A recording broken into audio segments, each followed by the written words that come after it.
Bienvenidos a Noventeros FC, Fútbol, Nostalgia y Cultura Pop. Yo soy Omar Sánchez, como cada emisión. Ahora sí ya tiene varias que está aquí Araujo, porque luego le da por no venir, por enfermarse. Y me extraña que estés aquí con la locura que viviste tras el campeonato de Cruz Azul, ¿no?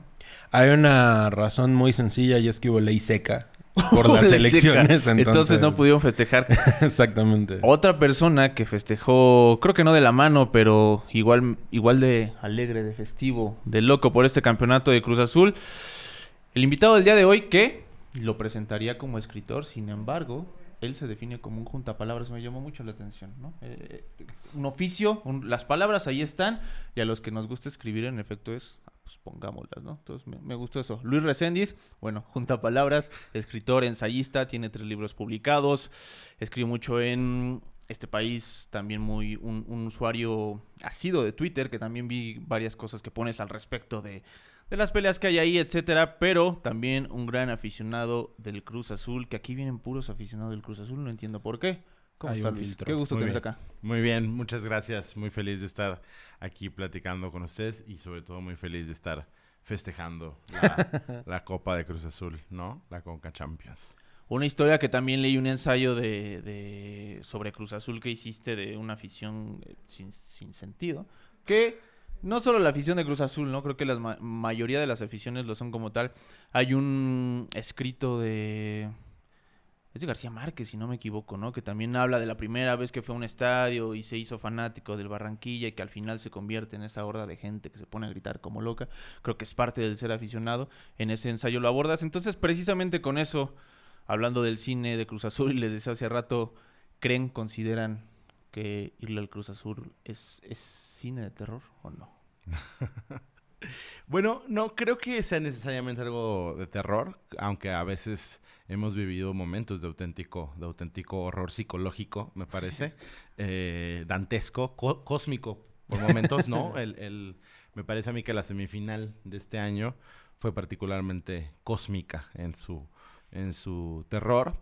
Pero más que cine de terror, que sí, tiene sus momentos, yo creo que la afición en un equipo, sobre todo la afición en un equipo, no exclusivamente como Cruz Azul, porque Cruz Azul no es el único equipo que vive ese tipo de peripecias. Sí, me parece de los más notables, ¿no? Pero la afición es en realidad como la construcción de un relato, ¿no? Personal. La vida cotidiana, la vida que vivimos todos los días, pues, no nos da esas emociones, ¿no? O sea, como nuestra vida es más bien plana, ¿no? O sea, en realidad lo que nos preocupa en el día a día, o sea, a mí ahorita lo que me preocupa es que me tengo que tomar una selfie para un trámite, ¿no? O sea, y no, como no está en mi casa, o sea, me están pidiendo 2 documentos, entonces uno de ellos es una selfie, entonces no lo puedo mandar. Entonces estoy pensando que debo llegar a tomarme la selfie, La ¿no? puedes tomar aquí si quieres, en este momento, ¿eh? Porque luego igual ya te piden las apps que le hagas así. Ajá, exacto. No, pero bueno, pero es que es medio humillante tomarse una selfie, Sí. selfie en público, ¿no? A mí tampoco. O sea, A mí también me da pena. No, y sobre todo, o sea, como los influencers por usar un verbo muy de moda, lo han normalizado mucho, Sí. pero es un poco vergonzoso tomar, o sea, que me saque yo aquí el teléfono y empiece yo como, Sí. es un poco vergonzoso. Pero bueno, la afición al fútbol es eso, ¿no? Como esas son las cosas que nos preocupan en el día a día, ¿no? Cosas muy, muy chiquitas. Y el fútbol nos permite, cualquier deporte, nos permite imbuir de épica la vida cotidiana, ¿no? Y construir un relato en el cual es padrísimo, porque se parece un poco a los cómics. Si tuviéramos que encontrar una forma narrativa a la que se parece el fútbol, es a los cómics, ¿no? Nunca termina, ¿no? Nunca acaba. Sigue y sigue y sigue, ¿no? Cada año vuelve a empezar en la Liga Mexicana cada 6 meses, lo cual es al mismo tiempo más rico y más feo. Y te permite como ir creando estos arcos, ¿no? Arcos a través de tiempo, de años, ¿no? De temporadas que le dan sentido a tu vida, ¿no? Y conforman el relato de tu vida, ¿no? Y entonces tienes, o sea, en mi caso, en tu caso seguramente, tal vez, tienes el Cruz Azul de los 90, ¿no? Es un Cruz Azul glorioso, épico, ¿no? Que termina por ahí del 2001, 2002, ¿no? Con la Libertadores. Y luego empiezan a ver otros Cruz Azules, ¿no? Los de esa época no particularmente felices, pero con los que vas construyendo tu vida, ¿no? Y entonces se parece más a un cómic de superhéroes o a un canto épico, ¿no? En el que tú vas buscando esta épica cada determinado tiempo y la vas persiguiendo y cuando la alcanzas terminas, vuelves a empezar y... A mí me gustaba mucho una cosa que te leí precisamente a ti en uno de esos textos que creo que es el que mencionaba Omar, porque yo siempre me he preguntado, pues, ¿por qué le voy al Cruz Azul, no? Realmente no, yo no tengo esa parte de la tradición familiar, toda mi familia era de los Pumas, yo me hice el Cruz Azul también por una suerte de ser contreras a todos y tener yo mi equipo, pero también fue entregarme al color, o sea, fue como muy un amor cromático de que me gustara el uniforme. También usábamos en el equipo de los sábados el uniforme una versión muy pirata del uniforme de la Libertadores. Pero te leí a ti todo este relato en torno a tu papá y el Cruz Azul y un camión pintado de azul también, ¿no? Sí. Sí, mi padre, o sea, eso es algo de lo que he hablado en un par de textos. Me parece que el que estamos aludiendo muy ad hoc para el podcast se llama 1994, que está en mi primer libro y es una especie de es una memoria en realidad, es una memoria y tiene todo texto tiene de ficción uno o más grados, ¿no? Pero ese en específico es relativamente honesto, ¿no? Y fidedigno a los hechos. Y bueno, lo que pasa es que mi padre, pues bueno, él era asiduo de intentar empresas fallidas, ¿no? A él le gustaba mucho, él, no sé si le gustaba fracasar, pero constantemente se estaba poniendo en el camino y en las condiciones idóneas para el fracaso, ¿no? Y entonces una de las que intentó fue poner un puesto de tacos del Cruz Azul, allá de donde yo soy de Coatzacoalcos, Veracruz, de donde es Salma Hayek y Sergio Andrade. Ajá, exacto, esos referentes para la cultura popular. Nadie puede decir que sean unos desconocidos por diferentes razones. Y bueno, él quería poner allá ese era un remolque, era en ese sentido, siempre me ha parecido, ¿no? Como mucha gente que fracasa al mismo tiempo son una especie de visionarios, ¿no? O sea, mi padre quería poner un remolque cuando nadie ponía remolques, o sea, ahorita ya la ciudad está tapizada de remolques, ¿no? Ya hasta dejaron de estar de moda y ya se volvieron a poner de moda.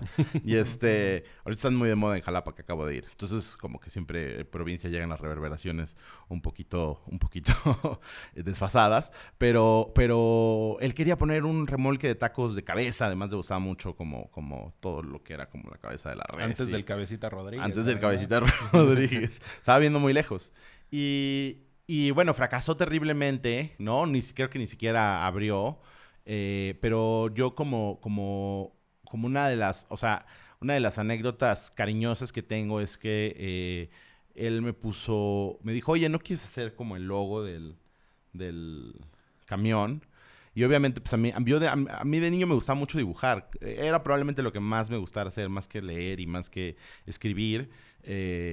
Dibujar era como algo... Yo quería dibujar cómics de niño. O intenté incluso entrar a la Facultad de Arte de Jalapa y por suerte no me aceptaron y estuvo bien por ellos sobre todo. Pero me dijo, ¿no? Como, oye, ¿no quieres como hacer un dibujo ahí para ponerlo de la máquina y tal? Y pues uno obviamente, ¿no? O sea, en mi caso, ¿no? No todo el mundo, pero creo que es una experiencia compartida, común. Tus padres, uno quiere la aprobación de sus padres, ¿no? Probablemente nunca la dejemos de querer. Pero cuando eres pequeño, cuando somos niños, ese sentimiento es todavía más intenso, ¿no? Y así fue como me hice fan de los ovnis, ¿no? Porque él creía en los ovnis y eso está por ahí en otro libro, ¿no? Pero así me hice también fan del Cruz Azul, ¿no? Pues yo quería su aprobación y quería pasar tiempo con él, ¿no? Luego salía mucho, él era vendedor. Y vendía como materiales para Pemex, ¿no? Y cosas como para las petroquímicas de allá. Entonces de pronto se iba, ¿no? Como jornadas largas y tal, y andaba haciendo negociaciones y tal, en fin. Entonces me dijo, no, oye, ¿no quieres dibujar la mascota, el logo? Y obviamente le dije que sí, ¿no? Y entonces me esforcé mucho.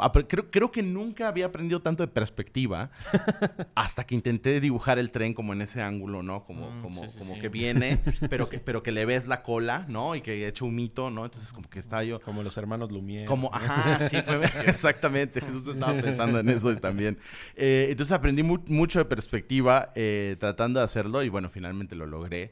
Y fue muy bonito verlo porque sí lo pintó, sí consiguió el remolque. Y el remolque lo dejó en el estacionamiento de la casa y lo pintó y no lo terminó de acondicionar porque siempre hacía eso, ¿no? Empezaba a hacer un proyecto que costaba 50 pesos y él tenía 15 en la bolsa, entonces el proyecto se terminaba cuando él llegaba a los 15 pesos y a veces conseguía 20 o 25, pero rara vez lograba conseguir los 50. Y fue muy padre ver... el logo ahí pintado con la máquina del Cruz Azul, ¿no? Literalmente un tren azul y tal. Me pesa mucho que creo que no hay fotografías de eso. Pero bueno, el remolque nunca se hizo, pero tuvo un final feliz para otras personas, que es que mi padre vivió muchos años en esa casa y... y le prestaba el remolque a los vecinos, ¿no? A mis amigos de niñez, cuando yo ya no vivía ahí, ¿no? Para ir a fajar y para ir a echarse unas chelas. Cuando ya no tenían dónde estar y tal. Creo que les prestaba la llave y tal, ¿no? Entonces, en una cuadra de Coatzacoalcos, o sea, la mayoría de la gente que lee esa historia... lo recuerda por eso, ¿no? Pero en una cuadra de Coatzacoalcos específicamente la gente lo recuerda por otra cosa. Oye, pero igual y eso hizo que varios se hicieran del Cruz Azul, si algo del Cruz Azul les permitía ir ahí. Sí, seguía la máquina pintada. Sí, siguió ahí mucho tiempo. Pues quizá ahí se hizo un Cruz Azulino. El Cruz Azul unió La noviazgos. generación Cruz Azulino, quizá incluso se gestó ahí un Cruz Azulino. Un Cruz Azulino ahí. Había Cruz Azulinos en la cuadra, o sea, eso había de hecho amigos de mi papá de muchos años que eran Cruz Azulinos, pero no creo que nadie se haya convertido porque los otros que estaban en esa cuadra le iban a las Chivas, entonces iba a ser muy difícil esa conversión, ¿no? Es casi como pasarte del protestantismo al catolicismo, no es algo que pase. Hay un libro que he querido leer y no lo he leído, que se llama La tentación del fracaso, ¿lo ubican?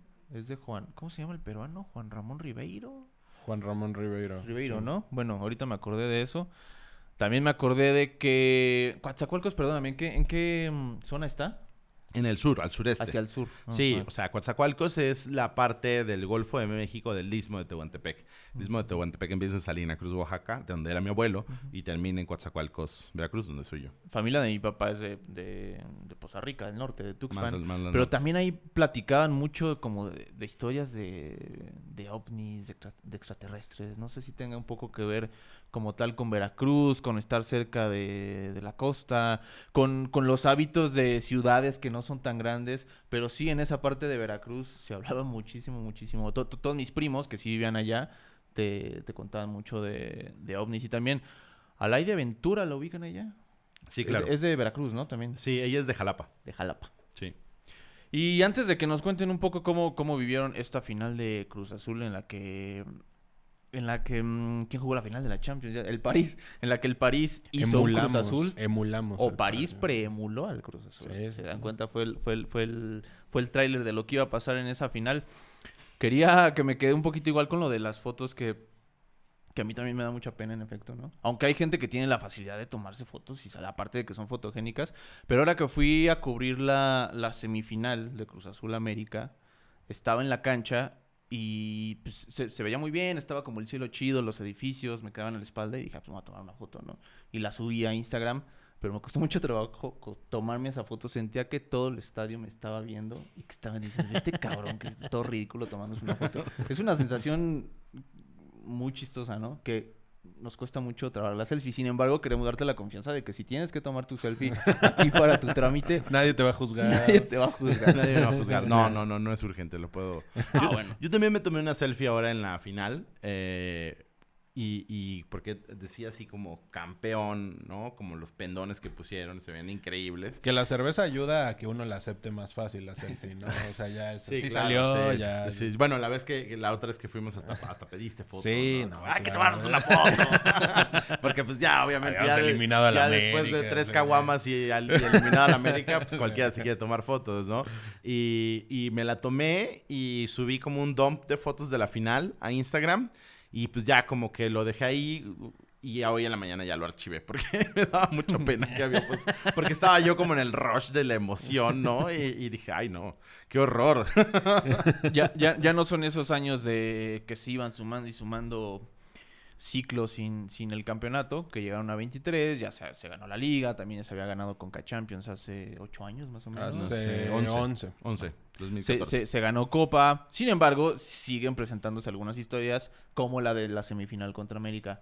Entonces, dentro de todo eso y la carga que ha sido, bueno, no la carga, ¿no? Pero la manera de irle a Cruz Azul con todas esas historias que muchos las vivimos en nuestra adolescencia, ¿cómo es ahora vivir un campeonato con el Cruz Azul? Pues es raro. La afición de Cruz Azul es una afición muy maltratada. Es una afición que está ciscada ya, ¿no? Yo siento que tenemos estrés postraumático.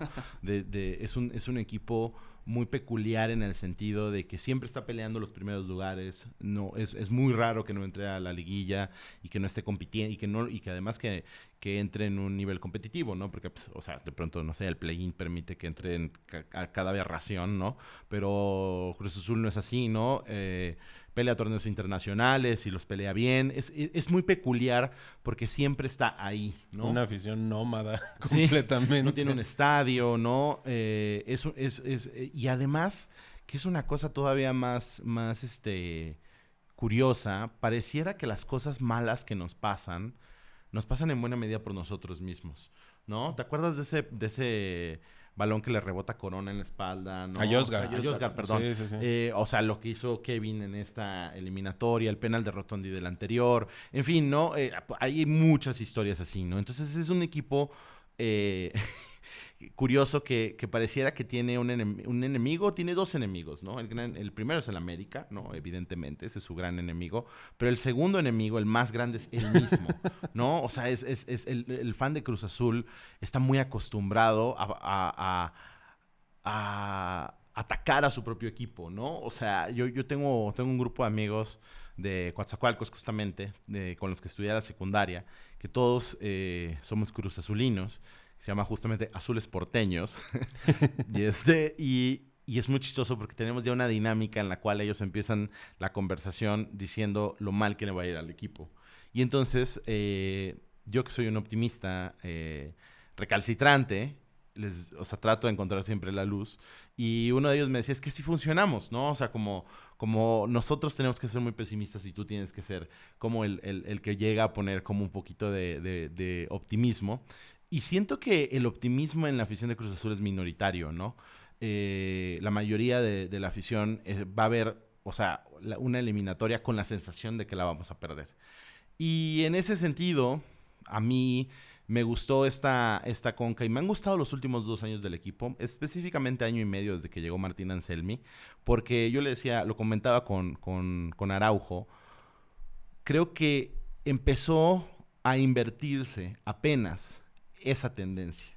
Los niños que le van a Cruz Azul, los niños que se están haciendo fans de Cruz Azul, ya no necesariamente están creciendo con la idea de que su equipo va a perder las eliminatorias a las que llegue, ¿no?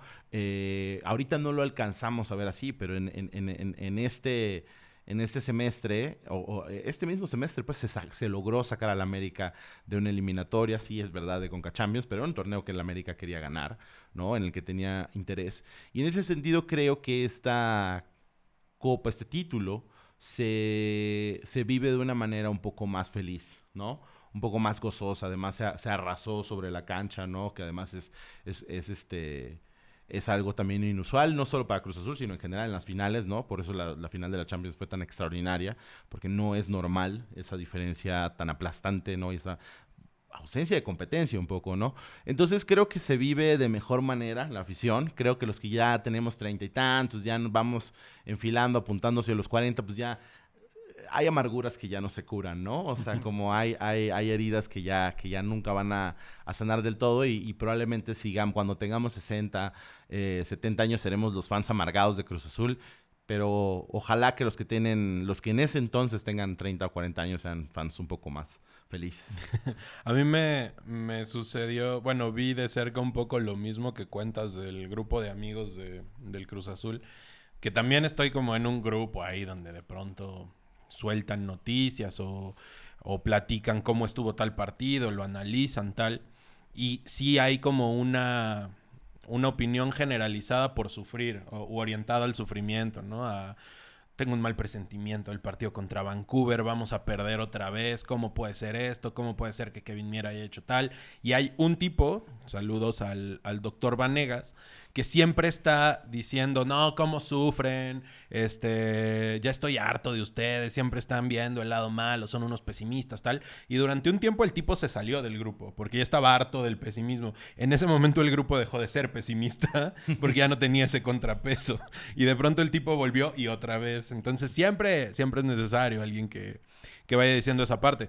Y también estoy completamente de acuerdo con la otra parte, porque creo que hemos hablado mucho, por ejemplo, que el campeonato del Cruz Azul fue un bálsamo y que fue como fue una cosa que, digo, evidentemente se celebró con alegría, pero más que alegría fue quitarte una soga del cuello de ya. O sea, como que fue más un respiro que una cosa de alegría en sí misma. Y Cruz Azul se saboteó al grado de que se quitó de encima a todos los jugadores que fueron campeones ahí. Se fue el Cabecita, Yotun, el Piojo. O sea, empezó a deshacerse de todos esos jugadores cuando parecía que si los mantenías, pues podía abrirse un poco la lata, o como dicen los delanteros, que meter goles es como el bote de la catsup, que cuando ya sale todo, y cuando cae un gol ya empiezan a caer los goles. Y Cruz Azul volvió a entrar en otra época muy oscura después de ese campeonato. Ahora otra vez vuelve a sacar un poquito la cabeza. Y creo que la gente del Cruz Azul, yo concuerdo, o sea, está como muy feliz, muy motivada. Todavía le tiene miedo a ilusionarse. Yo siempre, en este torneo de Anselmi, yo decía, híjole, es que cualquier otro equipo estaría diciendo, ya, o sea, lo que pase no importa, esto va a ser inolvidable por sí mismo. Y yo seguía pensando, híjole, yo tengo de dos.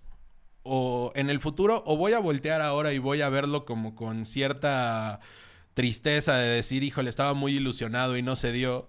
O voy a voltear y voy a estar enojado porque voy a decir, no me permití disfrutar todo el trayecto por miedo a que al final se fuera a caer, cosa que terminó sucediendo, ¿no?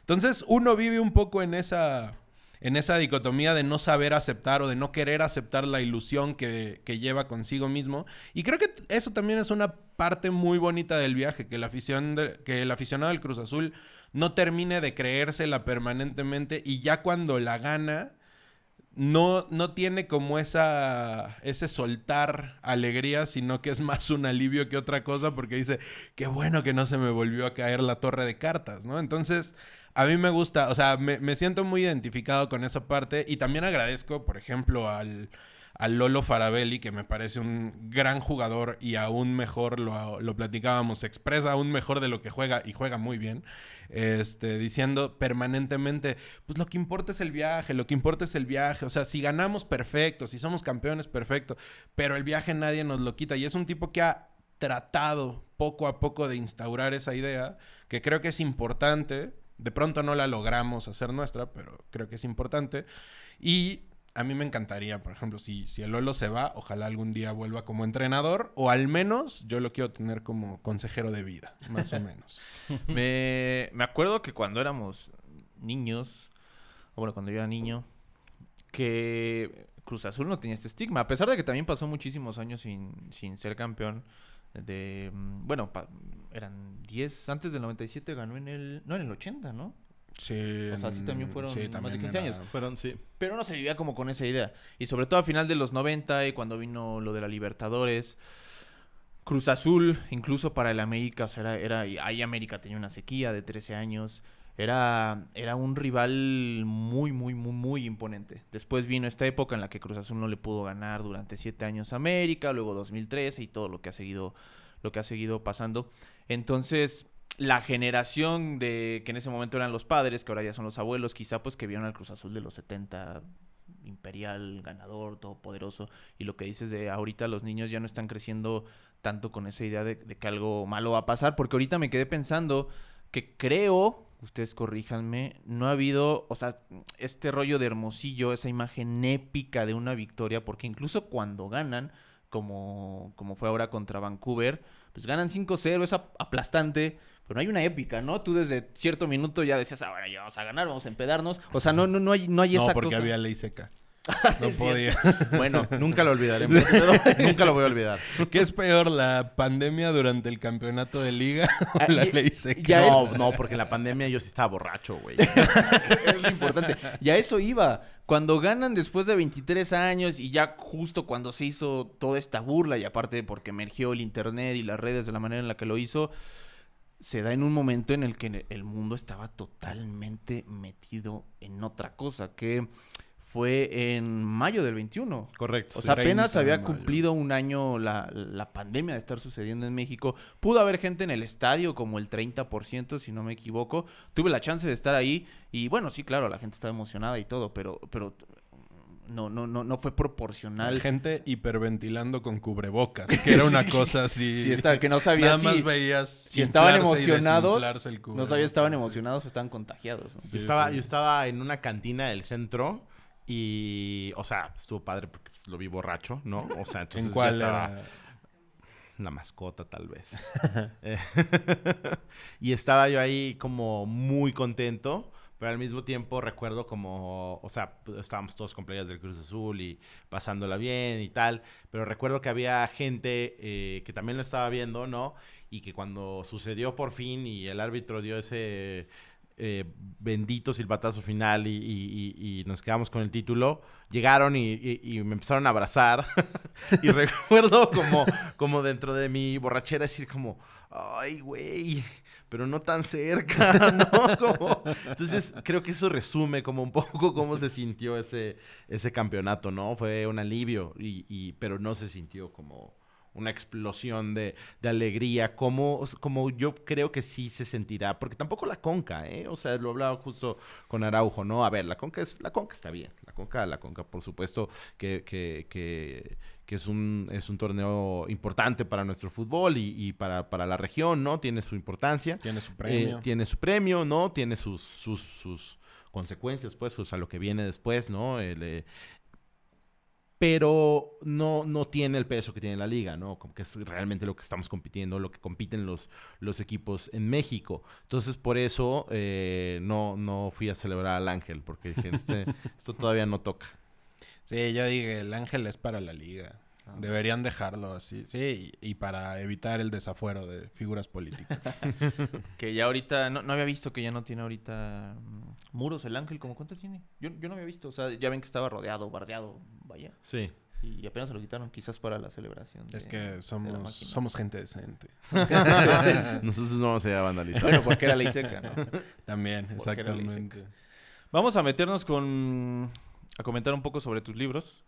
Uno de ellos, que es el segundo, que es Cinédoque. Cinédoque.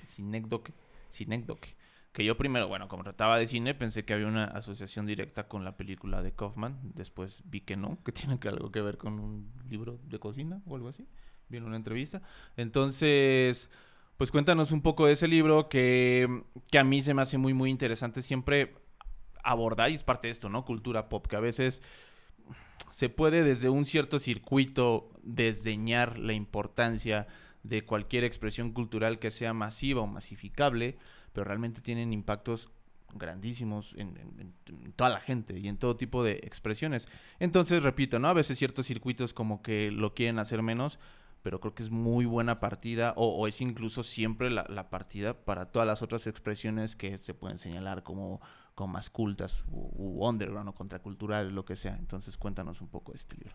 Sí, bueno, ese libro en realidad es una colección de textos que nació y que fueron publicados originalmente en Letras Libres, que es donde sigo publicando, pero hablo en pasado porque ya antes hacía mucho crítica de cine y con el tiempo la tuve que dejar de hacer por decencia. Por decencia. Pues porque, o sea, yo empecé a escribir guión audiovisual más o menos en 2017, 2016 tal vez, cosas muy pequeñas para TV Azteca Puebla. Y desde entonces como que empezaron a suceder más cosas. Y bueno, yo ahorita ya estoy como trabajando en películas y trabajando en series, ¿no? Entonces, hay una cosa que pasa, ¿no? Que seguramente les pasará a ustedes, no sé, todos tenemos opiniones sobre las cosas, ¿no? Pero las opiniones son muy distintas cuando uno conoce cómo se hacen las cosas, ¿no? Y entonces entiendes las complicaciones, las necesidades, los retos, ¿no? Muchos de ellos completamente extra artísticos, de hecho la mayoría completamente no tienen nada que ver con la vocación o con el discurso, ¿no? Sino con lo que se puede hacer con lo que se tiene, ¿no? Con lo que se tiene y lo que se puede hacer con lo que se tiene. Y eso hace que mi perspectiva de las películas, hizo que mi perspectiva de las películas cambiara radicalmente. Para mí, ahora una buena película es una película que se termina y que se exhibe, porque superó todos los retos que tiene el cine para existir y sobrevivir. Entonces, eso, vaya, lo sigo haciendo, pero ya ha cambiado mi aproximación y se ha vuelto, si quieres, mucho más empática con los creadores y con la producción. Y eso no necesariamente es malo, pero no sé si necesariamente sea bueno para un crítico, ¿no? Entonces, es un cambio, ¿no? Ese libro aparece en 2017 y un poco resume y compila y sintetiza como los 5, no, más de 5, debe ser 2009, 2010, que empecé a publicar crítica de cine, entonces como 7, 8 años de crítica, ¿no? En los que yo además como leí mucho de crítica y me formé como crítico, ¿no? Y los resume como ideas centrales, ¿no? De lo que yo pienso, ¿no? Una de ellas es esa, ¿no? Como la idea de que yo no creo que todo lo que sea masivo sea necesariamente bueno o importante o trascendente, ¿no? No lo creo porque creo que esa es una idea errónea que nos puede llevar también por caminos medio extraños. Pero sí creo que el hecho de que algo sea masivo no es una condicionante para su calidad, ¿no? O sea, como su calidad emana de otros lugares. Y en ese sentido, el libro intenta hacer una valoración crítica un poco más seria en el sentido de que se lo toma en serio, no seria de que sea serio, porque pues creo que no es serio como yo no soy serio, o no muy serio. De fenómenos como el blockbuster, ¿no? Que para mí es como el cine que al final de cuentas termina formando a más gente, ¿no? Para bien y para mal, ¿no? A millones y millones de personas y que tiene un impacto en nuestras vidas que como profundo, ¿no? Importante. Y por eso como que acometí esa valoración, ¿no? Inicialmente los textos en letras libres pues eran cosas que un poco platicaba con mi editor desde entonces, que de pronto sucedían como porque nos gustaban un poco las mismas cosas y nacimos a finales de los 80, bueno, él es un poco más grande que yo, pero nacimos en los 80, ¿no? Y crecimos durante los 90, que fueron épocas muy buenas para el cine hollywoodense, ¿no? Tenían un balance, había un balance. El otro día estaba grabando algo que no creo que ya ni iba a salir, pero estaba haciendo un comparativo entre las 20 películas más taquilleras de la década de los 80 y las 20 películas más taquilleras de la década de lo que va de, perdón, de los 2010, de la década del 2010, ¿no? 2010. Y te das cuenta de que en los 80 había un balance muy saludable entre películas originales y secuelas, ¿no? Y franquicias, ¿no? Más o menos se iban mitad y mitad, ¿no? La mitad eran películas originales como Indiana Jones o Volver al Futuro o Cazafantasmas, la otra mitad eran secuelas de esas películas, ¿no? Pero, no, y había como una mezcla interesante de, estaba también Rain Man, me parece, no me acuerdo ahorita la lista completa, ¿no? Y en cambio tú lo ves ahorita y hay como puras secuelas, ¿no? Solamente hay secuelas, ¿no? En fin, lo que quiero decir con esto es que esa época que nos influía mucho a mi editor y a mí, ¿no? Hizo que yo volteara a ver el cine comercial con ojos muy benévolos, ¿no? Y me puse como, me di a la tarea de valorar esas películas, específicamente en el libro me parece que son Indiana Jones, Volver al Futuro, es como parte de la obra de Spielberg, toda la trilogía de Volver al Futuro, y No recuerdo cuáles otras. Bueno, por ahí hay algo de Revenant, ya más para acá, ¿no? Y un poco de blockbuster más contemporáneo, pero lo que me interesaba a mí era ver en serio esas películas, ¿no? Y como ver qué estaban diciendo y ver qué estaban haciendo, sobre todo, ¿no? En términos cinematográficos, de una manera además que un poco iba reflejando como la educación que yo estaba adquiriendo durante esos años, ¿no? Yo estudié Ciencias de la Comunicación, bueno, Ciencias de la Comunicación se llamaba en la Universidad Veracruzana, creo que no sé si en las demás universidades le digan así, pero... No es muy científico. Pero bueno, yo estudié eso, ¿no? Y después, como durante esos años formativos, pues también como que adquirí una educación en guión, ¿no? Y en estructuras narrativas y tal. Y un poco de producción también. Y entonces como que esos conocimientos se iban integrando de una manera como yo creo que muy orgánica con la reflexión sobre el cine y que permitía escribir desde este horizonte un poco más cálido, ¿no? Sobre las películas, un poco a medio camino entre la nostalgia y la valoración crítica y tal. Y bueno, el resultado fue ese librito, ¿no? Que pues, afortunadamente sigue rolando. Me sorprende a mí como la vida que ha tenido, porque la primera edición salió en 2017 con Dharma Books. Saludos a Dharma Books y a Nicolás Cuellar. Y después la segunda edición salió en de bolsillo de Random House y sigue viva. Justo la semana pasada alguien lo leyó y lo reseñó en Instagram y me da mucho gusto como que siga vivo el libro, ¿no? Porque además tiene un ensayo sobre el clásico instantáneo, entonces me gusta que siga vivo. Ahí hay como un dejo de ironía que me parece sabroso. Vi las dos portadas. ¿Cuál te gusta más? No me hagas eso. No sé si puedas decirlo. No, creo que las dos tienen sus cosas. O sea, Ahí está. como... La peliculita de Blockbuster está muy chida. Esa está muy bonita, es de Daniel Bolívar. Saludos a Dani, con el que estoy trabajando también en mi próximo libro, de Estafadores. Es una especie de secuela espiritual del de los ovnis. Menos personal, mucho menos personal, porque ya estaba yo como cansado de ir a ese pozo y necesitaba... El libro de los ovnis implicó mucha introspección y tal. Pero bueno, Raúl Aguayo, que es el diseñador de Dharma, hizo la primera. Raúl estaba, creo que es su segunda portada, tercera portada, entonces así debe ser vista, pero tenía unas cosas increíbles como que no se pueden hacer en una editorial más grande como Random, ¿no? Como que, no sé si tú llegaste a ver esa, pero tenía como un estuche. Entonces, cierto, sí. Que era como gris. Digo, no gris, café. El estuche es como, como hueso. Como hueso. Sí. Y tú sacabas el libro, y entonces el libro era un cassette de VHS. Sí. Eso está muy padre. Está muy y eso bueno. no se podía replicar en una edición tan comercial como la de Random. Pero la de Random lo imitó a su manera. Dani encontró una manera muy inteligente de aterrizarlo. La portada es como de Blockbuster. Y las guardas del libro son en el VHS. Entonces tú sientes que entras al VHS y quedaron muy bien las dos. Les tengo mucho cariño a las dos. Sí. A mí me gustó mucho el libro. Me acuerdo que lo leí por ahí, justo por 2017, 18. Y platicábamos hace rato, bueno, me decías hace rato que habían vuelto los 90 porque el Cruz Azul había vuelto a ganar un campeonato y otra vez era un equipo importante.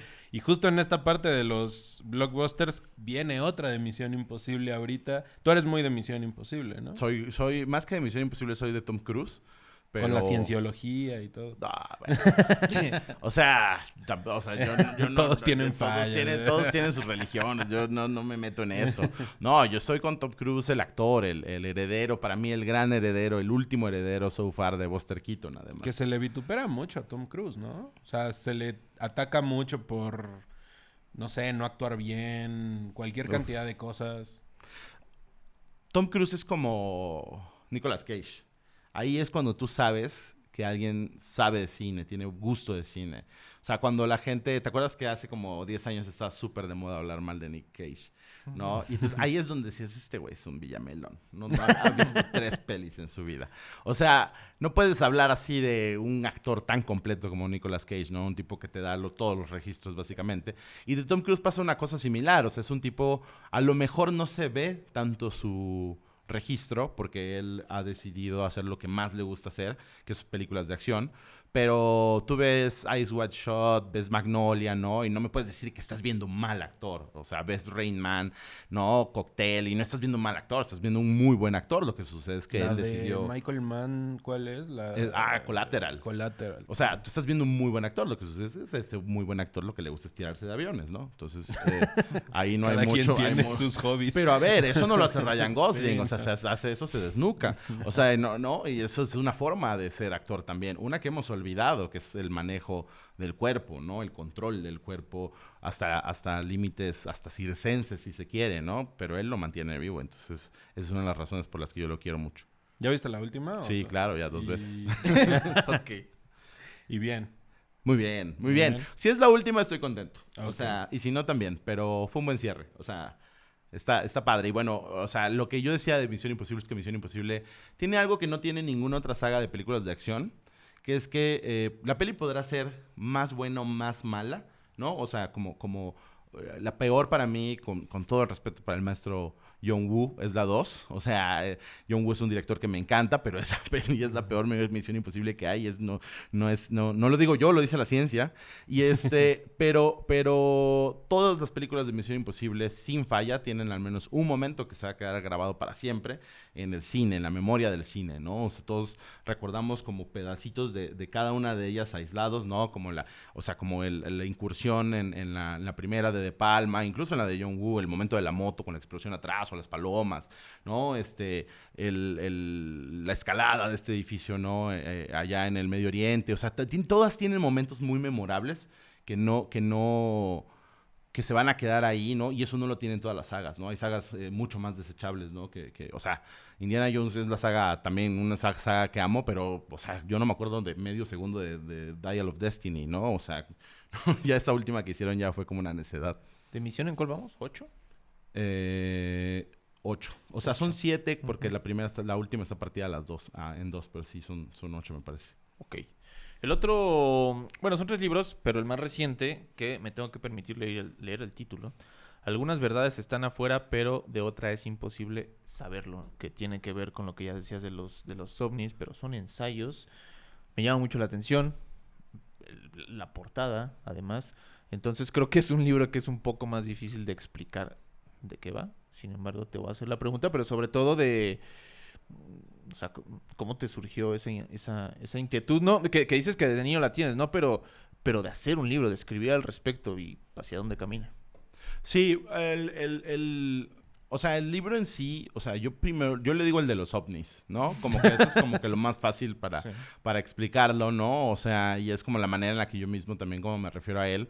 Lo cierto es que es un libro muy híbrido, es un libro como mutante, que tiene partes como de autoficción, tiene partes de memoria, tiene partes de ensayo, ¿no?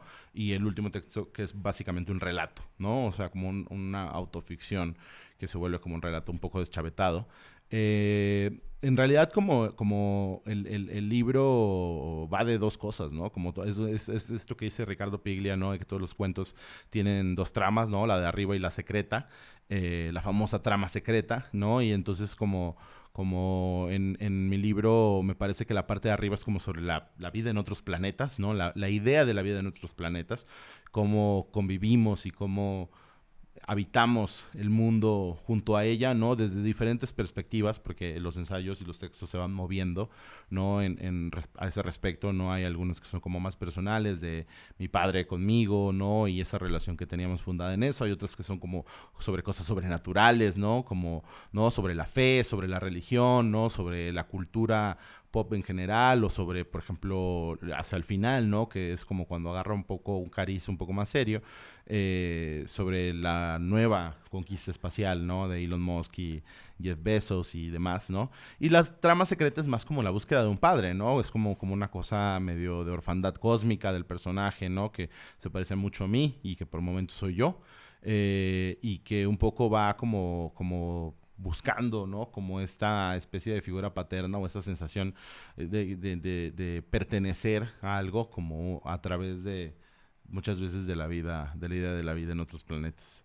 ¿Cuál es tu película favorita que tenga que ver con vida en otros planetas?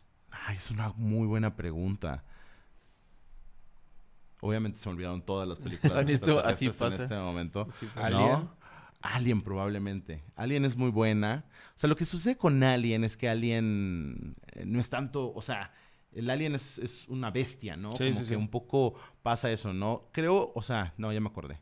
Creo que mi película favorita de extraterrestres es Mysterious Skin de Greg Araki.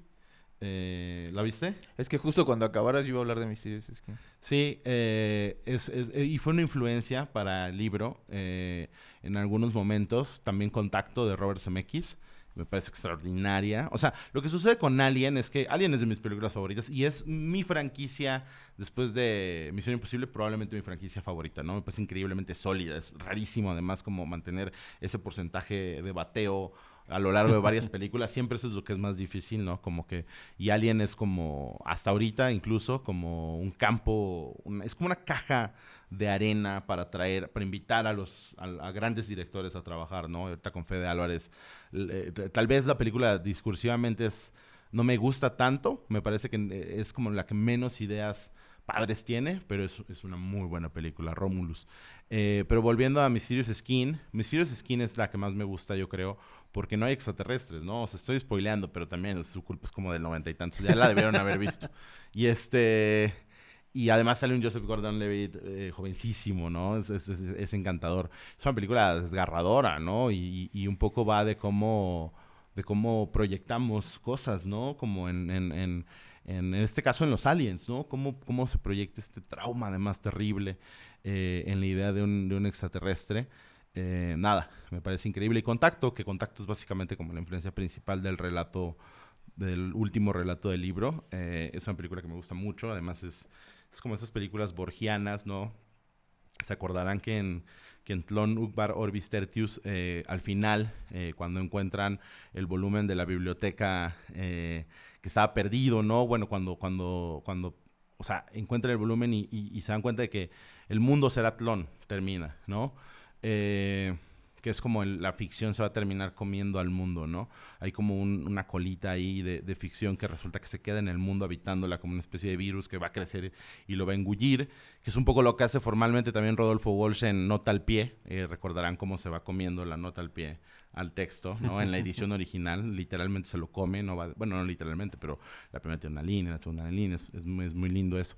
Y Contacto al final tiene esto, ¿no? Que está medio en el libro también, como de la arena que se queda en la nave en la que viajan y en la que no pueden comprobar que viajaron, pero la arena es como una seña de que ese viaje se sucedió. También una película extraordinaria, padrísima, de Robert Zemeckis, gran director, que tiene un tracking shot increíble, ¿te acuerdas? De la niña que es Gina Malone cuando es pequeña, que va atravesando un pasillo de la casa y llega al espejo y entonces te das cuenta de que la cámara está en el espejo. Sí, sí. Qué buena peli. ¿Tú has visto Mysterious Skin? No he visto Mysterious Skin. Ve a ver Mysterious Skin. La veré. Te esperamos. Está muy ahorita. En lo que te tomas la selfie. No, es que sí, habla sobre el trauma y cómo lo puedes empezar a asociar con algún tema que se convierte en tu pasión, pero debajo de esa pasión hay una esencia o un surgir de eso que es absolutamente doloroso. Además, Sigur Rós aparece en un momento que siempre que aparece Sigur Rós en las películas es maravilloso. Como en 127 horas también sale una canción de Sigur Rós. Entonces sí es una gran película que tiene como todos, o bueno, varios de los, no sé cómo decirlo, como clichés del cine independiente estadounidense de los 2000, pero no en un mal sentido. Es decir, o sea, si te gusta ese cine, como que ahí tienes ese lenguaje, ese tipo de tomas, ese tipo de actuaciones, ese tipo de historias.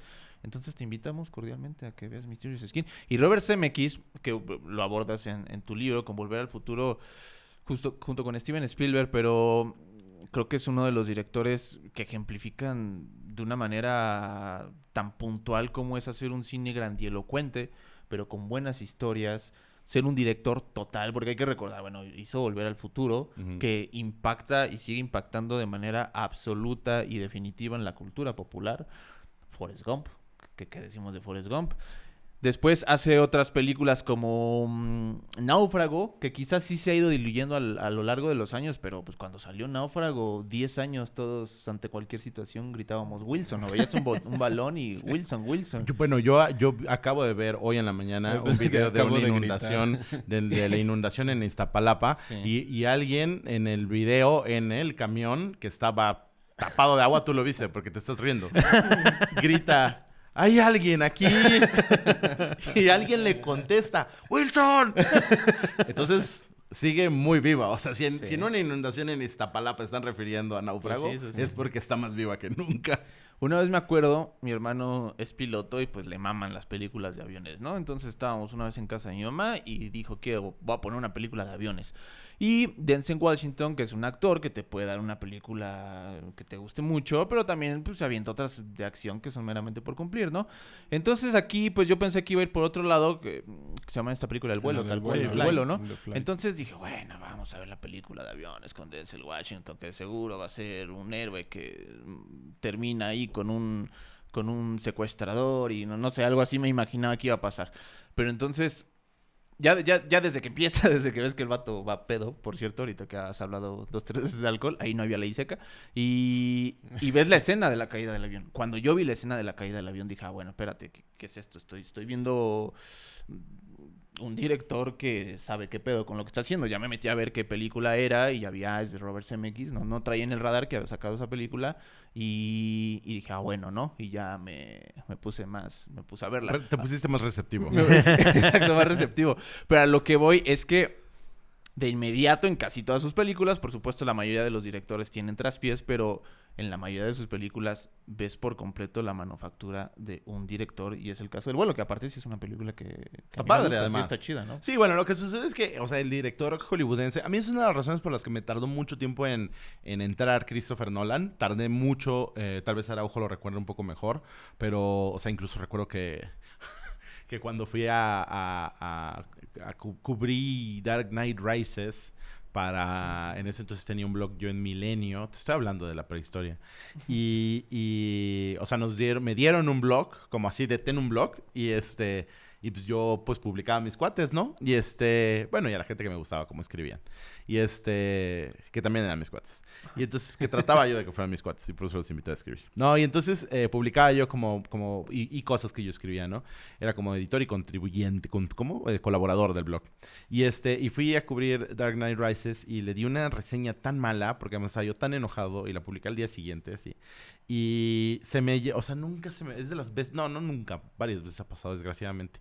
Pero se me llenó de hate, así, mis redes, y en ese entonces que todavía usaba más Facebook, o sea, tenía yo como el buzón de Facebook, el inbox de Facebook retacado de argentinos que amaban a Nolan, no sé por qué, mexicanito, que no sé qué. Pero tardó mucho en entrarme en Nolan y ahorita lo aprecio un poco más, pero justo Zemeckis y Spielberg, ¿no?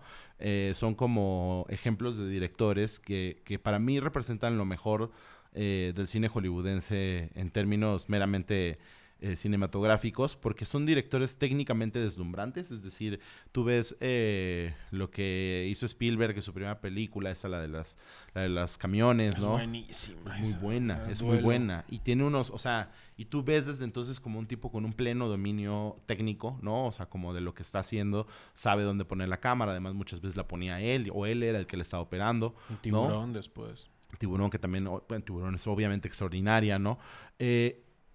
Pero al mismo tiempo ves un tipo muy emocional, ¿no?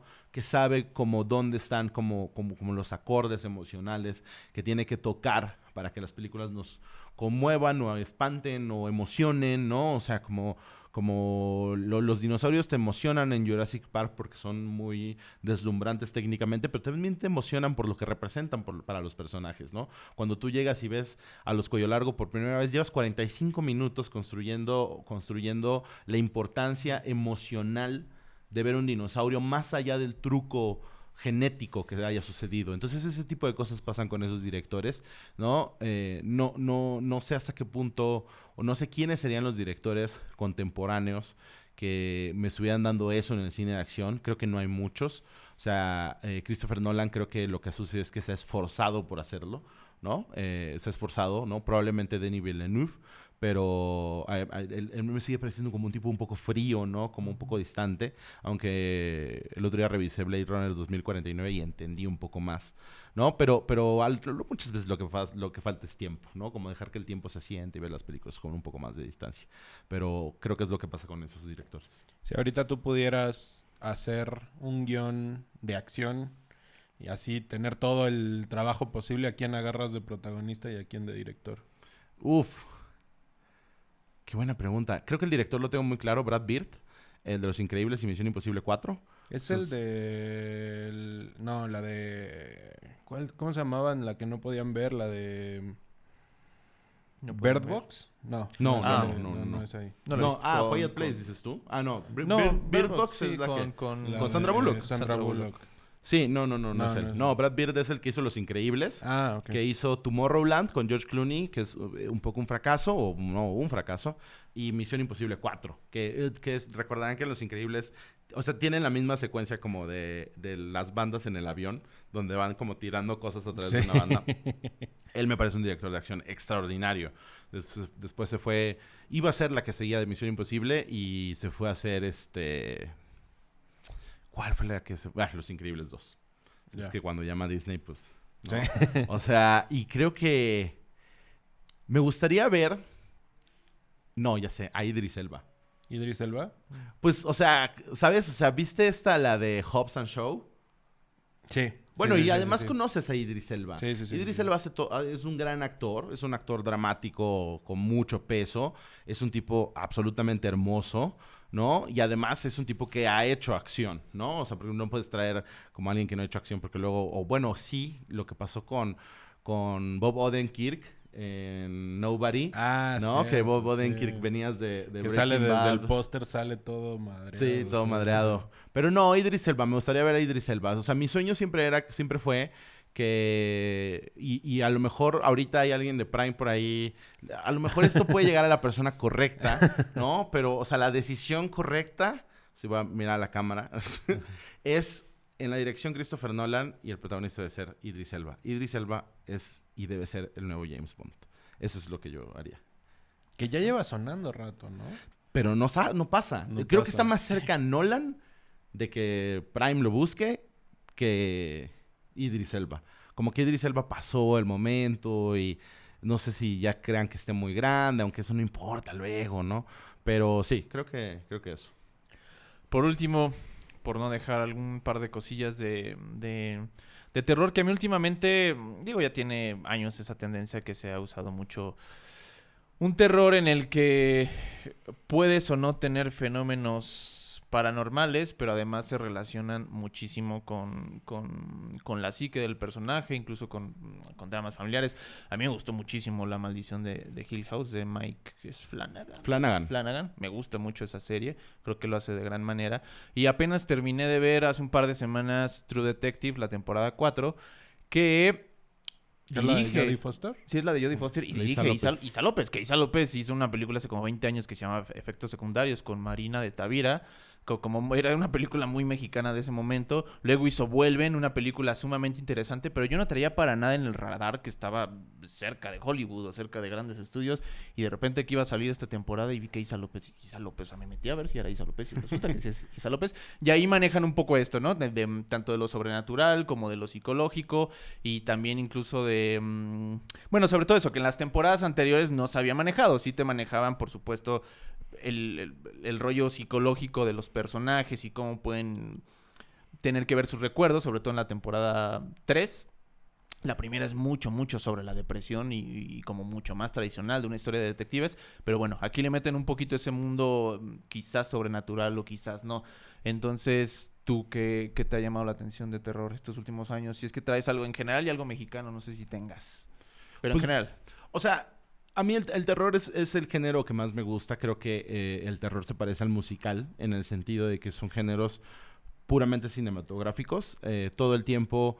Es decir, están completamente fuera de la realidad, ¿no? no están, a veces no ni siquiera tienen que hacer un esfuerzo por meterse en ella, ¿no? A diferencia del drama, a diferencia de... O sea, tú en un melodrama pues puedes ver cosas muy locas, ¿no? O sea, en las telenovelas turcas, ¿no? Incluso las mismas mexicanas, ¿no? Ves cosas loquísimas. Esa de Michael Douglas de la Guerra de los Roses que acaban sobre el candelabro matándose. Por ejemplo, ¿no? Pero se mantienen como que sí en cierto, ¿sabes? Como en cierto tono, ¿no?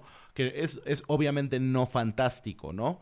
Y no fantástico en el sentido de Wicked, ¿no? O sea, que eso ya es como, ya... O sea, como te vas al cielo, ¿no? En qué tan fantástico puede ser, o El Señor de los Anillos o tal, ¿no? Pero el terror es mi género favorito porque tú vas a ver algo que sabes el 90% de las veces que es ficción, ¿no? O sea, y que no puede pasar, ¿no? O sea, es muy raro que una persona tenga una idea de cómo funciona el mundo robada o tomada de una película de terror. No es tan raro que suceda en otros géneros, ¿no? O sea, como que hay gente que ve The Dark Knight, ¿no? Y dice, ay, es que así es, ¿verdad? Y no es así, es una película. Pero alcanzas a ver por qué existe esa confusión, ¿no? Porque la película está haciendo un esfuerzo constante por ser real, no por ser realista, ¿no? El terror no, el terror tiene esta licencia como de entrada y entonces le da una manga muy ancha, una capacidad, ¿no? De jugar y de experimentar de tal manera que lo que está buscando es la consecución de una atmósfera, ¿no? La construcción de una atmósfera convincente para atrapar al espectador, ¿no? Y en ese sentido me parece como un género muy vivo, con muchas posibilidades. Una de ellas recientemente, pues sí, un poco como lo dices, ¿no? Es como esta ambigüedad, ¿no? Que tiene un poco que ver con esta etiqueta mal puesta del elevated horror, que se puso de moda como 1 año y 3 meses. Y y todo el mundo dijo, este es el terror de siempre. Y pero como que sucede como en algunas películas, ¿no? Como un poco pasa al principio, ¿no? Como de la bruja de Eggers, ya después como que se revela como sucede, ¿no? Lo que sucede y él tiene el final que tiene, ¿no? Pero pues tú ves Midsommar, ¿no? Y pues no es algo necesariamente sobrenatural, ¿no? Es como locura, ¿no? Un descenso a la locura. Entonces, por eso es mi género favorito. Me parece que muchos directores es de los géneros, tal vez después del drama, como en el que más directores logrados han hecho al menos una incursión, ¿no? David Lynch siempre estaba por ahí, ¿no? Steven Spielberg, si bien no ha hecho una película enteramente de horror, hay suficientes argumentos para decir que Minority Report tiene elementos, que Jurassic Park tiene elementos, que es muy claro que lo tiene siempre presente, ¿no?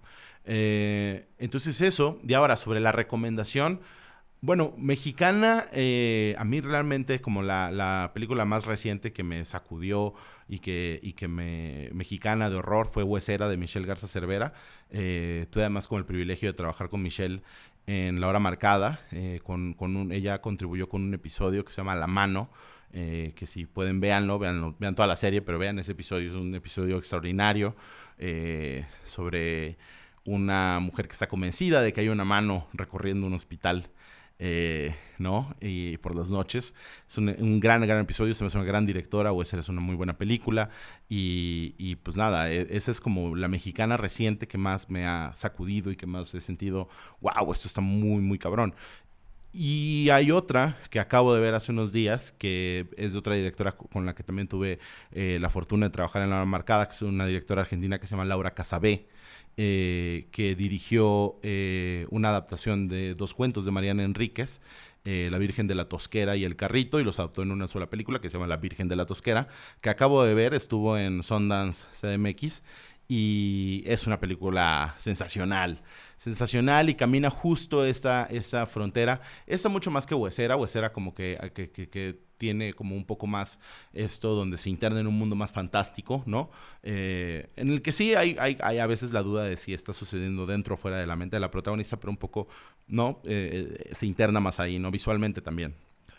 Pero La Virgen de la Tosquera sí, o sea, extiende mucho esa línea, ¿no? Y jala. Y un poco construye tensión y construye humor muy negro, muy, muy negro. Y al mismo tiempo está haciendo como esta exploración del deseo femenino y como una protagonista abiertamente mala onda, que eso es algo que me gusta mucho, ¿no? Me chocan las películas protagonizadas por buenas personas. O sea, sí, para ver buenas personas no voy a la iglesia. Y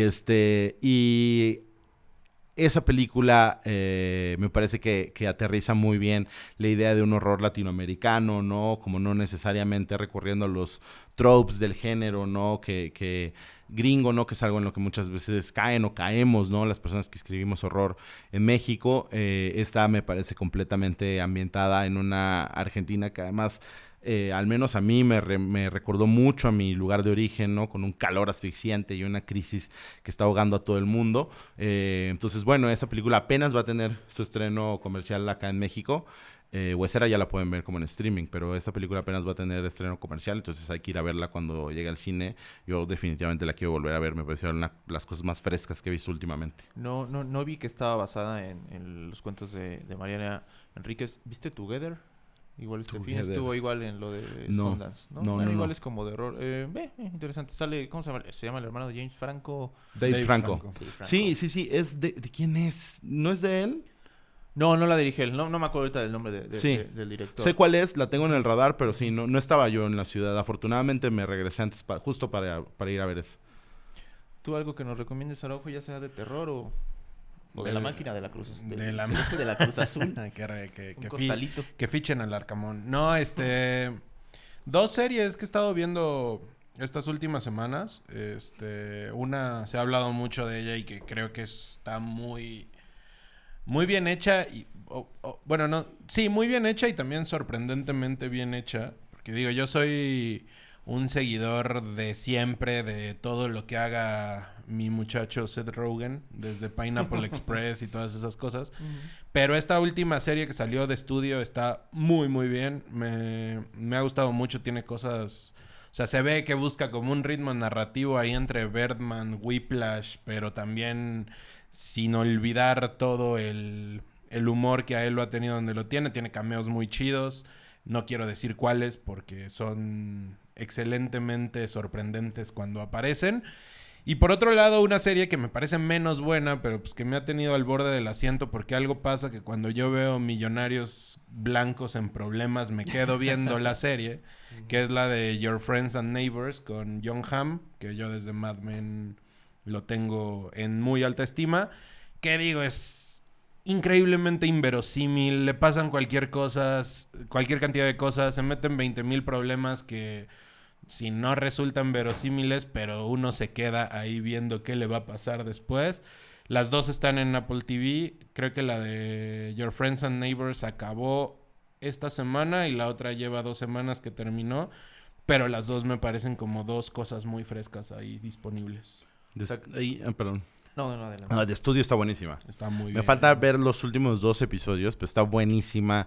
Es ácida como la fregada. O sea, además me parece siempre un acto muy valiente en un mundo tan de quedar bien como el cine. Sí. Hacer una serie... A lo mejor la hizo así porque la iban a poner en Apple TV y estaba seguro de que lo iban a ver 10 cabrones. Pero hacer una cosa tan decidida a burlarse de todo un medio es divertidísima. A mí me parece que también muy claro que hay como unos ecos de Woody Allen ahí como súper evidentes tanto en los tracking shots. Sí, por supuesto. Sí, como del awkwardness de las interacciones sociales. Nada, está buenísima esa serie. Qué gran recomendación. Y el segundo capítulo a mí me parece brutal porque, sin ir más lejos para no spoilear y todo esto, pero se está burlando de una urgencia autoral por hacer algo, de poner un shot en una hora específica del día, y se burla de lo obsesivos que son los autores para hacerlo y tal, pero a la vez te das cuenta que él, como creador de la serie, está haciendo lo mismo de lo que se está burlando. Entonces es como una metaburla que resulta maravillosa. Gran serie. Y sí hay que decir un cameo, cuando menos uno nada más hay que decir porque está muy bueno y vale la pena y es un pitch de venta. O sea, en el primer capítulo hacen llorar a Martin Scorsese. O sea, eso ya vale la pena la prueba de Apple TV. Tú sí vas a decir algo importante, yo no. Yo solo te iba a preguntar si entonces quisieses hacerle un spin-off a Don Camerino. También. El magnate hombre de negocios. Ya es que Ya no se en paz puede, el ya autor, no se el puede. actor, pero sí. Pero otro de quizá mis que le pasaran consentidos. cosas a disfrutar. Sí, ¿no? exacto. Y- Blanco adinerado. Exactamente. Y pues lean ahorita que salió a Mariana Enríquez. No recuerdo si esos dos cuentos en particular en qué libros viene, porque tiene varios libros de Los relatos. peligros de fumar en la cama. Los peligros de fumar en la cama. El que les iba a comentar también es Las cosas que perdimos en el fuego, que el cuento que da título al libro es tremendamente interesante, que en esencia, en un mundo que eso tiene particular, esas historias de horror y latinoamericano, contemporáneo, digamos, ¿no? Que parten de cosas que sí están sucediendo y simplemente se extrapolan un poco, pero en espíritu es lo que está pasando, ¿no? Entonces las mujeres empiezan a prender fuego para que dejen de ser abusadas, ¿no? Porque, bueno, si ya están todas quemadas, pues los hombres ya no quieren abusar de ellas. Entonces de eso trata ese cuento. Y todo ese libro está muy interesante. Y otra película para terminar, que no es particularmente terror, pero tiene este rollo de que, lo que decías hace rato, ¿no? Que un personaje va descendiendo hacia, que es hacia la shit, que es Oso Polar. El director es Tovar, no sé si recuerdas el nombre. ¿No? No. Bueno, Oso Polar, que de hecho fue la primera película, y no sé si la única, que se hizo en México con iPhone, la protagoniza el actor Busto, no me acuerdo. Busto algo. Algo Busto. Sí, es conocido. El que sale en Amores Perros, el amigo de Gal García. Ah, no es Bustillos. Creo que sí, Bustillo. No puede ser que no. Luis Humberto. Luis Humberto, ajá. Ajá, sí. Ajá, él la protagoniza. Y también Verónica Toussaint, que ya murió. Pero la película trata de 3 amigos. De hecho, aquí medio cerca en la colonia Álamos. Van a una reunión de excompañeros de la prepa. Pero en realidad todas las motivaciones del personaje son sumamente... son oscuras por lo que pasó en el pasado. Y la película que empieza como que todo tranquilo, ¿no? Van a verse, no pasa nada. Se va metiendo hasta que el final a mí me gustó muchísimo. Y además tiene esta cosa extra o particular de que se hizo con un iPhone, pero para nada es la esencia de esa película, es la historia misma. Entonces ahí sí se la tocan. ¿Y esa dónde vean. se ve, eh? Esa creo que está en YouTube. La busqué Ok. en plataformas, no está, pero la busqué en YouTube y la encontré. Y Oso se ve Polar. con Hay que calidad verla. decente. Oso Sí, Polar. sí, la recuerdo vagamente. Ahí está. Entonces, bueno, ¿algo más que quieras compartir con nosotros, Luis Reséndiz? Nada, gracias por la invitación. Me la pasé muy bien. Siempre, además, un gusto hablar del Cruz Azul. Siempre que quieran hablar del Cruz Azul, yo estoy disponible. Y pues nada, muchas gracias. ¿Cuál es tu trago favorito? ¿Mi qué? Trago favorito. Mi trago favorito, el Negroni. Negroni. Ok. ¿El Sí. tuyo, Araujo? Le decía el gin tonic del Felina. Ok. Para la otra te recibimos con un trago. Sería un detalle. Porque lamentaste 2-3 veces no haber estado borracho en el campeonato de Cruz Azul. Para el otro noventeros. Yo vas a hago estar buenos borracho. Negronis, entonces. Sí, Ah, yo sí, bueno. tengo, bueno, es lo que se dice. Yo tengo rato cierto. con esa invitación en el aire. Aquí lo vamos a hacer en el del próximo Negroni episodio. mítico, que nomás yo no veo que se materialice, cabrón. Pues a ver si es cierto. A ver si es cierto, Araujo. Entonces, muchas gracias, Luis. Muchas gracias, Araujo. Yo soy Omar Sánchez. Muchas gracias a todo el equipo. Hoy tuvimos un debut en el sonido. Debut. Ah. Digo aquí, ¿va? En este programa. Entonces, bueno, muchas gracias a todos. Gracias a Mariano, gracias a todos. Y gracias a ustedes. Esto fue Noventeros FC. Recuerden, antes de irnos, el veranito se viene con todo. Tenemos Veranito Club Rabona, así se llama. También vamos a tener un road trip en el que va a estar Oscar Mendoza. Es decir, vamos a estar teniendo un montón de contenidos para este Mundial de Clubes y para esta Copa Oro. Entonces, aquí en YouTube, en todas nuestras redes. Ya saben, síganos y todas esas cosas. Y no dejen de ver Noventeros FC. Fútbol, nostalgia y cultura pop. Nos vemos hasta la próxima. Adiós.